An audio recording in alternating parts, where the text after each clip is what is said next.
कई बातें हुई, शायद बहुत सारी चर्चाओं को शायद संक्षिप्त कर पाना मुश्किल होगा, पर उसकी जो मूल बातें थी, क्योंकि महिलाओं के मुद्दे और जेंडर इश्यूज पे काफी विस्तृत चर्चा हुई, और सभी जिसमें कि दलित, आदिवासी, श्रमिक महिलाएं और मछुआरा समुदाय से प्रतिनिधित्व करने वाली महिलाएं और श्रमिक और कृषक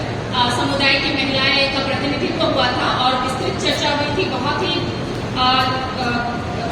छोटे छोटे जो कम्युनिटी स्तर के मुद्दे की चर्चा हुई, और उससे जो निकल के आई जो मुख्य रूप से कुछ बातें जो मैं संक्षेप में कहना चाहूंगी कि वो कि पहला चीज तो हुआ कि सभी जितने भी महिलाओं की जो हिंसा के मुद्दे,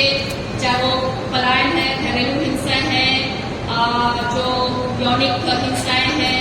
जो सेक्सुअल वायलेंस, वो सभी की जो एक जड़ है उस पर हमें अपने आप से पहले काम करने की जरूरत है कि अपने शरीर पे अपना हक होना, क्योंकि इसमें साधारणतः यही होता है जो पितृसत्तात्मक समाज है, जो विचारधारा है, वो महिलाओं के शरीर पे नियंत्रण जो करती है और जिसका परिणाम हम कई प्रकार के हिंसाओं के रूप में देखते हैं। तो उस पर पहला है कि अपने शरीर पे अपना हक होना और अपनी आर्थिक जो क्षमताएं हैं या कमाई है उस पर भी अपना हक होना, क्योंकि बहुत सारे मुद्दे आए जहाँ पे महिलाएं कुछ स्कीम से भी कुछ फायदे मिलते हैं या कुछ अपनी कमाई भी होती है, तो वो उनके नियंत्रण में नहीं होता, उनकी कमाई उनके पति या उनके पुरुष साथी ले लेते हैं। तो वो जरूरी है कि वहां से शुरुआत हो कि अपनी शरीर पे, अपनी आर्थिक कमाई पे, अपनी यौनिकता पे, जो सेक्सुअलिटी की बात है तो उसमें भी अपनी जो डिसीजन मेकिंग हो, अपना सेल्फ डिटर्मिनेशन हो, तो उस चीज को लेकर के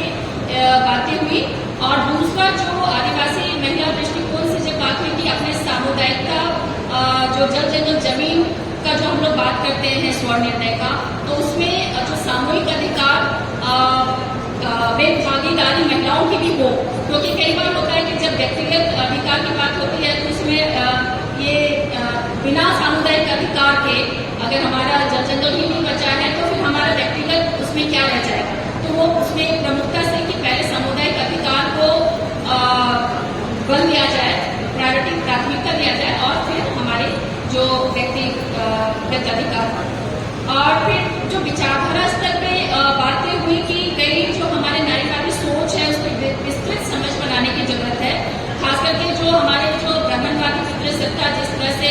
हावी है बहुत प्रमुखता से, और उसका जो भेदभाव उसका जो परिणाम के रूप में दिखता है उसको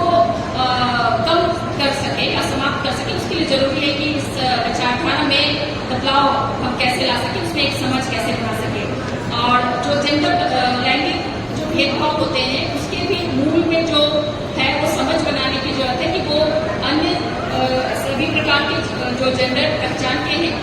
LGBTIQ+ जो ग्रुप होते हैं, उनकी भी पहचान को कैसे मान्यता दिया जा सके, उनके राइट्स को कैसे मान्यता दिया जा सके। और इसकी शुरुआत हमें स्वयं से करनी है, स्वयं से शुरुआत करें और तब हम जाके अन्य लोगों तक भी पहुंच सकते हैं, उनको जागरूक कर सकते हैं और बृहद रूप से समाज में बदलाव ला सकते हैं। तो इसके लिए NAPM में हुआ कि कैसे महिलाओं के विरुद्ध सभी प्रकार की हिंसाओं को समाप्त करने के लिए बोला जाए, उसको कम करने के लिए बृहद स्तर पे आंदोलन करने की जरूरत होगी, जो एक कैंपेन फॉर्म में हो, जो हम अलिफा के स्तर पे उसको कर सके। और एक और कई मुद्दे आए थे जो मैं मिस कर रही हूँ, हमारे साथी बोलेंगे, जिसमें एक जो देवदासी एक्ट को बहुत ही स्ट्रिक्टली इम्प्लीमेंट करने की बात हुई थी, क्योंकि वो अभी भी इन प्रैक्टिस में है। और उसके अलावा जो रिफ्यूजी महिलाओं की सुरक्षा के लिए भी उनकी पहचान और उनकी सुरक्षा के लिए भी बात हुई थी, तो ये भी एक थी। और क्रॉस बॉर्डर जो माइग्रेशन है, जो अंतर्राष्ट्रीय और अंतर्देशीय जो माइग्रेशन पलायन है, उससे जो प्रभावित महिलाएं हैं उनके भी हक अधिकार को सुनिश्चित करने की बात हुई थी। तो इस तरह से मुख्य रूप से ये मुख्य बातें हुई थी। और जो खास यही है कि अलीफा अभी हाल में ही इसका जन्म हुआ है, हमको लगता है 2023 में, और अभी ये बिल्कुल शुरुआती दौर है, इसे और मजबूती से खड़ा होने की जरूरत है। और अभी ये बिल्कुल ये उसके उस मीटिंग के बाद मतलब जो पुणे में हुई थी आज यहाँ पे फिर से वो ग्रुप हम लोग फिजिकली बैठ पाए थे और आगे के लिए बहुत ही आंदोलन या कुछ ऐसे ठोस कार्य करने की जरूरत होगी ताकि और मजबूती से हमारे पुरुष भी थे वहाँ पे। तो ये अपने आप में एक अच्छा प्रक्रिया बोल सकते हैं जिसमें सभी की भागीदारी थी और आगे के लिए भी शायद हमको लगता है ऐसे ही सभी की भागीदारी हो ताकि नारीवादी सोच से लोग डरे नहीं बल्कि उसमें अपना सहयोग दे, उसका भागीदार, उसका हिस्सेदार कर सके। मेरे साथ एक नई जो एक क्रिमिनलाइजेशन हो रहा है, केसेस बढ़ रहे, तेलंगाना में नहीं, हमारे यहाँ जो महिला थी तेलंगाना की बात कर रही थी, पर सारे देश में इंटरकास्ट मैरिज हो या कुछ ऐसे मुद्दों पे दलित यूथ का क्रिमिनलाइजेशन हो रहा है, उस पर भी हमें एक स्टांस लेना चाहिए, एक काम करना चाहिए, इसके खिलाफ आवाज उठानी